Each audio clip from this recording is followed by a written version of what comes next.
আসসালামু আলাইকুম দর্শক, ফাতেমাস কিচেনে আপনাদেরকে স্বাগতম। অবশ্যই আমার চ্যানেলটিকে প্রথমে লাইক দিবেন, শেয়ার করবেন এবং সাবস্ক্রাইব করতে ভুলবেন না।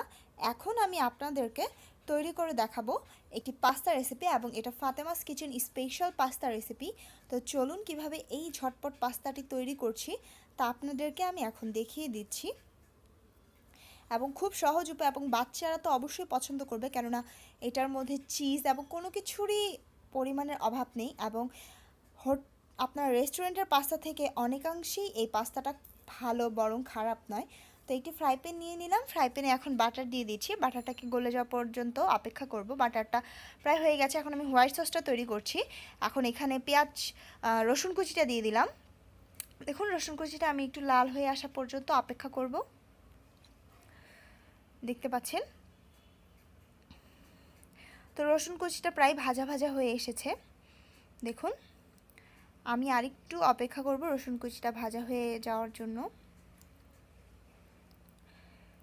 তো ভিউয়ার্স, অবশ্যই আমার চ্যানেলে একটি লাইক দেবেন, শেয়ার করবেন এবং সাবস্ক্রাইব করতে ভুলবেন না, এবং বেল আইকনে প্রেস করে রাখবেন যাতে আমি কোনো নতুন রান্নার ভিডিও আপলোড দিলে সেটার সাথে সাথে আপনারা দেখতে পারেন। তো দেখুন, আমার রসুনটা এখনও একটু সাদা সাদা রয়ে গেছে। এটা বাদামি বাদামি হয়ে আসা পর্যন্ত আমাকে অপেক্ষা করতে হবে। ভালোভাবে ভাজা হয়ে আসলে আমি এখানে ময়দা একটু অ্যাড করে দিব। প্রায় আমার রসুনটা ভালোভাবে ভাজা হয়ে গেছে। দেখুন, তো এখন আমি এখানে পানি দিয়ে দিয়েছি, তেল দিয়ে দিয়েছি। এখানে আমি পাস্তা সিদ্ধর জন্য পানি এবং তেলটা দিয়ে দিয়েছি, এবং এখানে আমি সামান্য পরিমাণে লবণ দিয়ে এটা মিক্স করে নিচ্ছি। এখন এখানে আমি পাস্তাটা ঢেলে দিচ্ছি। এখানে আমি আজকে পেরি পাস্তা ইউজ করেছি, আপনারা চাইলে অন্য কোনো পাস্তাও ইউজ করতে পারেন। এখানে আমি 2-3টা বলক আসলেই পাস্তাটাকে উঠিয়ে নেব। বেশি সিদ্ধ করা যাবে না পাস্তাটাকে। দেখুন, এখানে আমার হোয়াইট সসটার মধ্যে আমি এখন ময়দাটা দিয়ে দিচ্ছি। এখন আমি ময়দাটা ব্রাউন হয়ে আসা পর্যন্ত অপেক্ষা করব। ময়দাটাকে ব্রাউন করে ভেজে নেব ভালোভাবে। ব্রাউন হয়ে যাওয়া পর্যন্ত অপেক্ষা করব। অবশ্যই আমার সাথে থাকবেন, এই পাস্তা রেসিপিটা সম্পূর্ণটা দেখবেন, না হলে কিন্তু মিস করবেন। এই পাস্তা রেসিপিটা অনেক মজার একটি পাস্তা, যা খেতে খুবই সুস্বাদু। দেখুন, আমার পাস্তাটাও প্রায় বয়েল হয়ে এসেছে। এটা এখন আমি তুলে নিচ্ছি। দেখুন, আমার বাটিতে আমি পাস্তাগুলো তুলে নিচ্ছি চুলো থেকে। একদম ভালোভাবে সিদ্ধ হয়ে গেছে, একদম বেশিও না কমও না, পারফেক্টলি। দেখুন, এই অবস্থায় আসলে আপনারাও তুলে নেবেন। আমার পাস্তাটা একদম সিদ্ধ রেডি। এবং এখানে আমি আরেকটু বাটার দিয়ে এটাকে ভালোভাবে ভেজে নিচ্ছি, হোয়াইট সসের যে মিশ্রণটাকে। দেখুন, আমার ময়দাটা বাদামি হয়ে গেছে, তাই এখন আমি এখানে দুধ অ্যাড করে দিচ্ছি। আমি একবারে সম্পূর্ণ দুধটা দিব না, আমি আস্তে আস্তে দুধটা অ্যাড করে দেব, এবং দুধটা অবশ্যই রুম টেম্পারেচারে থাকতে হবে ভিউয়ার্স। তো খেয়াল করছেন আমি কিভাবে তৈরি করছি হোয়াইট সস এবং পাস্তাটা। আমি মাঝখান দিয়ে দেখাচ্ছি দুইটা, আমি একবারে হোয়াইট সসটা আপনাদেরকে দেখাচ্ছি না। আমি কিভাবে পুরো প্রসেসটা করেছি আমি সেই প্রসেসেই আপনাদেরকে দেখাচ্ছি আস্তে আস্তে। দেখুন, আমার হোয়াইট সসটা প্রায়, আমার দুধটা আমি আরও ঢেলে নিয়েছি এখানে ভালোভাবে। একটু ময়দাও মিক্স করে ভালোভাবে এরকম একটা মিক্সচার গ্রাইন্ডার দিয়ে মিক্স করে নিচ্ছি, যাতে ময়দাটা দলা না পাকিয়ে যায়। এটা বারবার লাড়তে হবে যাতে ময়দাটা দলা না পাকায়। ময়দাটা দলা পাকিয়ে গেলে কিন্তু হোয়াইট সসটা ভালো হবে না। ভালোভাবে এইভাবে বারবার মিক্স করে নিতে হবে।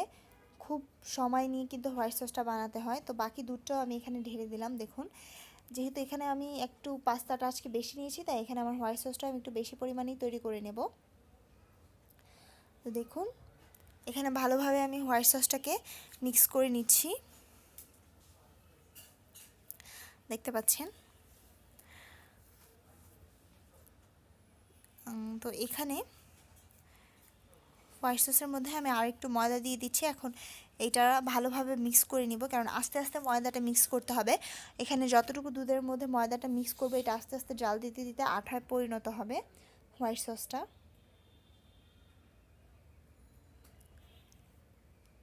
এটা অবশ্যই খেয়াল রাখতে হবে। তো এখানে এখন আমি লবণ দিয়ে দিচ্ছি পরিমাণ মতো। এখন এখানে আমি মরিচ গুঁড়ো দিয়ে দিলাম। এটাকে এখন ভালোভাবে মিক্স করে নিব। দেখুন, আমি এখানে আজকে আপনাদেরকে হোয়াইট সসের ফুল প্রসেস প্রণালীটা দেখিয়ে দিলাম। আমার চ্যানেলে আরেকটি হোয়াইট সস রেসিপি রয়েছে, সেটাও আমি আপনাদেরকে ডেসক্রিপশন বক্সে লিঙ্কটা দিয়ে দেবো। এখান থেকেও আপনারা ভালোভাবে হোয়াইট সস তৈরির উপায়টা দেখে নিতে পারবেন। তো এখন আমার এই হোয়াইট সসটা আঠা হয়ে যাওয়া পর্যন্ত হোয়াইট সসটা আমি চুলায় আঁচে রেখে দেব। দেখুন আঠা আঠা হয়ে এসেছে প্রায়, দেখতে পাচ্ছেন। তো ভিউয়ার্স, আমার এই চ্যানেলের রান্নাগুলো আপনাদের কাছে ভালো লেগে থাকলে অবশ্যই একটি লাইক দেবেন, শেয়ার করবেন এবং সাবস্ক্রাইব করতে ভুলবেন না। দেখুন এরকম একটা টেক্সচার চলে এসেছে। এখন আমি পাস্তা রান্নাটায় চলে যাব। আমি একটি প্যান নিয়ে নিয়েছি, প্যানের মধ্যে বাটার দিয়ে দিয়েছি। এখানে আমি বাটার এবং তেল মিক্স করেই রান্নাটা করব। বাটারটা গলে যাওয়া পর্যন্ত এখন আমি অপেক্ষা করব। তো দেখুন আমার বাটারটা গলে গেছে। তো এখানে এখন আমি সামান্য পরিমাণে তেল অ্যাড করে দিব। দেখুন আমি এখানে সাদা তেল অ্যাড করে নিলাম। তেল এবং বাটারটা মিক্স করে আমি আজকে পাস্তাটা তৈরি করব। তো তেল আর বাটারটা গরম হয়ে যাওয়া পর্যন্ত এখানে আমি অপেক্ষা করব। প্রায় গরম হয়ে এসেছে। তো এখন এখানে আমি পেঁয়াজ কুচি দিয়ে দিব। 1 কাপ পরিমাণ পেঁয়াজ কুচি এখানে আমি দিয়ে দিচ্ছি, একদম কুচি কুচি করে কিউব করে কেটে রাখা পেঁয়াজ। এগুলোকে কিন্তু ভালো করে ভেজে নিতে হবে, না হলে পাস্তার মধ্যে একটা গন্ধ রয়ে যাবে, পেঁয়াজের কাঁচা গন্ধ। তো পেঁয়াজটা একটু লাল লাল পর্যন্ত ভাজা হয়ে আসা পর্যন্ত আমাকে অপেক্ষা করতে হবে। সেই সুযোগে আমি আপনাদেরকে বলে দেই, পাস্তাটার মধ্যে সিদ্ধ করার সময় গরম পানির মধ্যে তেল এবং লবণ দিয়ে দিবেন, তাহলে কিন্তু পাস্তাটা ঝরঝরা সিদ্ধ হবে, লেগে যাবে না। এই কাজটা আপনারা অবশ্যই করবেন, পাস্তা অথবা নুডলস যেটাই সিদ্ধ করেন না কেন। তো দেখুন আমি এখানে ভালোভাবে ভেজে ভেজে নিলাম, আমার পেঁয়াজটা প্রায় ভাজা হয়ে এসেছে। এখন এখানে আমি মরিচ কুচি দিয়ে দিচ্ছি। আপনারা চাইলে কম বেশি করতে পারেন, ঝাল খাওয়ার উপর নির্ভর করে। তো দেখুন আমি এখন মরিচটাকেও ভালোভাবে ভেজে নেব। এখানে সব কিছুকে এখানে আমি ভালোভাবে মিক্স করে নেব ভেজে। এখানে এখন আমি বেবিকর্ন দিয়ে দিচ্ছি। আমি ক্যানের বেবিকর্ন ইউজ করেছি, আপনারা চাইলে ফ্রেশ বেবিকর্নও ইউজ করতে পারেন। ক্যানের বেবিকর্ন যে কোনো ডিপার্টমেন্টের বড় বড় স্টোরে আপনারা পেয়ে যাবেন। তো আমি এগুলোকেও ভালোভাবে ভেজে নেব, নাহলে এগুলোর মধ্যে থেকে কিন্তু একটা কাঁচা কাঁচা ভাব আসবে। এগুলোকে ভালো করে ভেজে নিতে হবে 10 মিনিটের মতো করে। দেখুন আমার বেবিকর্নটা ভালোভাবে ভাজা হয়ে আসলে আমি পরের সবজি উপকরণগুলো দিয়ে দিব। তো ভিউয়ার্স, আমি এখন এখানে সয়া দিয়ে দিচ্ছি। 2 কাপের মতো সয়া আমি এখানে ইউজ করব। সয়াটাও আপনার ডিপার্টমেন্টাল স্টোরে পেয়ে যাবেন। চিকেন সয়াটা আমি ইউজ করছি আজকে। দেখুন আমি আরও সয়া অ্যাড করে দিয়েছি এখানে।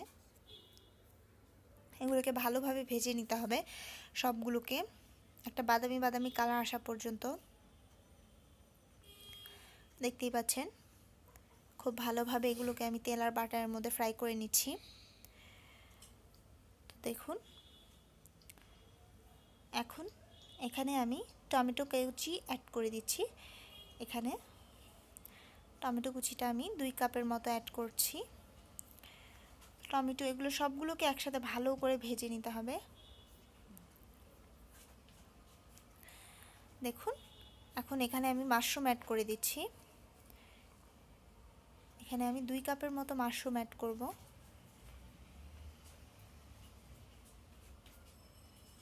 কারণ এখানে যেহেতু আমার পাস্তাটাও হিউজ পরিমাণ, তাই মাশরুমটাও বেশি ইউজ করব। তো ভিউয়ার্স, আমার ভালোভাবে আমি এগুলোকে ভেজে নিচ্ছি, দেখতে পাচ্ছেন। এইভাবে বাসায় ট্রাই করবেন, পাস্তা রেসিপিটা অবশ্যই খুবই ভালো হবে খেতে, বাচ্চারা তো অবশ্যই পছন্দ করবে।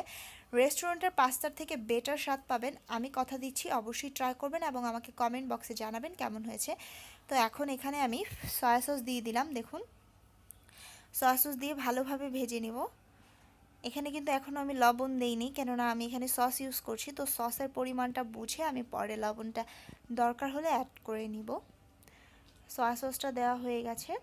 এখন এখানে আমি ওয়েস্টার সস দিয়ে দিচ্ছি। দেখুন সস দেওয়ার পরেও কিন্তু এগুলোকে 5-6 মিনিটের মতো ভাজতে হবে, যাতে সসগুলো এটার এই মিশ্রণ মানে এই ইনগ্রিডিয়েন্টসগুলোর ভিতরে যায়। এখানে আমি এখন টমেটো কেচাপ দিয়ে দিব। এখানে একটা হিউজ পরিমাণ টমেটো কেচাপ আমি ইউজ করব। এটা অনেকটা রেড পাস্তার মতো হবে, ওভেন বেকও হবে, কেননা এটা Fatema's kitchen special pasta. So চলুন কীভাবে করছি দেখে নিই। মিস করবেন না, পুরাটা ভিডিও দেখবেন, না হলে কিন্তু আপনারা বুঝতে পারবেন না যে পাস্তাটার মধ্যে কি কি দেওয়া হয়েছে। এখন এখানে আমি পাস্তা সেদ্ধটা দিয়ে দিচ্ছি। দেখুন, পাস্তা সেদ্ধ সম্পূর্ণটা দিয়ে দিব। আগেই বলেছিলাম আমি একটু বেশি পাস্তাই আজকে এখানে তৈরি করব। সম্পূর্ণ পাস্তাটা আমি ঢেলে নিচ্ছি আস্তে আস্তে পানি ঝরিয়ে পাস্তা থেকে। তো আমার পাস্তাটা দেওয়া শেষ। এখন আমি ভালোভাবে এটাকে মিক্স করব, খুব ভালোভাবে মিক্স করে নিতে হবে যেন পাস্তার ভিতরে মশলাগুলো ঢুকে খুব ভালোভাবে, না হলে কিন্তু খেতে ভালো লাগবে না। এইভাবে ভালোভাবে মিক্স করে নেবেন আপনারাও পাস্তাটাকে। দেখুন কত ভালোভাবে আমার পাস্তাটা মিক্স হয়ে গেছে। আমার পাস্তাটা কিন্তু প্রায় হয়েই গেছে। তো দেখুন এখন এখানে আমি হোয়াইট সসের মধ্যে চিজ দিয়ে দিচ্ছি, মজরেলা চিজ। এই চিজটা আমি গলে যাওয়া পর্যন্ত ওয়েট করব। আমি হোয়াইট সসটা আপনাদেরকে দেখিয়ে দিয়েছিলাম যে আমি কমিয়ে রেখে দেব, এটার একটা আঠা আঠা মিক্সচার হয়ে যাবে। আঠা মিক্সচার হয়ে গেছে। এখন এখানে আমি চিজটা দিয়ে দিলাম। এখন হোয়াইট সস চিজ এইটা এইভাবে তৈরি করে দেখবেন, হোয়াইট সসটা খুবই মজা হয় পাস্তা খেতে। তো দেখুন এখন আমি এই অবস্থায় এটা পাস্তার মধ্যে ঢেলে দেব।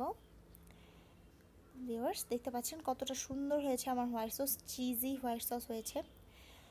দেখুন এখন আমি হোয়াইট সসটা পাস্তার মধ্যে ঢেলে দিচ্ছি। দেখুন হোয়াইট সসটাকে আমি এখন পাস্তার মধ্যে সুন্দর করে ঢেলে দিলাম। এখন আমি পাস্তাটাকে ভালোভাবে মিক্স করে নিব হোয়াইট সসের সাথে। দেখুন চিজি চিজি হয়ে আসছে পাস্তাটাও। দেখুন কতটা সুন্দর হয়েছে আমার পাস্তা রান্নাটা। অবশ্যই অবশ্যই বাসায় ট্রাই করবেন, ভুলবেন না ট্রাই করতে। দেখুন আমার পাস্তাটা কিন্তু খুবই সুস্বাদু হয়েছে, হয়েই গেছে প্রায়। আমি আরেকটু পরেই পাস্তাটাকে তুলে ফেলবো। পাস্তাটা খুবই মজাদার হয়েছে খেতে। তো দেখুন এখন আমি একটি প্যানে পাস্তা নিয়ে পাস্তার উপর চিজ গ্রেট করে লেয়ারে লেয়ারে এভাবে দিয়ে দিয়েছি। এখন উপরে পেটি দিয়ে দিচ্ছি, এটা আমি ওভেনে বেক করে নেব।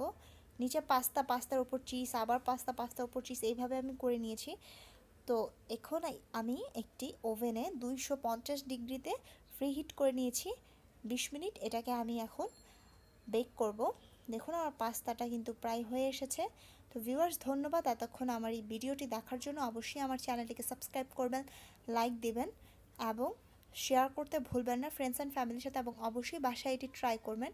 ট্রাই না করলে কিন্তু মিস করবেন। এখানে আমি মজরেলা চিজ দিয়ে লেয়ারটা তৈরি করেছিলাম, চিজের এক লেয়ার পাস্তা আবার চিজ দিয়েছি এবং সর্বশেষে মজরেলা চিজ এবং চিজের পেটি দিয়ে আমি বেক করে নিয়েছি। অবশ্যই এভাবে ট্রাই করবেন এবং আমার জন্য দোয়া করবেন এবং বেশি বেশি করে আমার চ্যানেলটিকে সাবস্ক্রাইব করবেন, আমার পাশেই থাকবেন। ধন্যবাদ। আসসালামু আলাইকুম।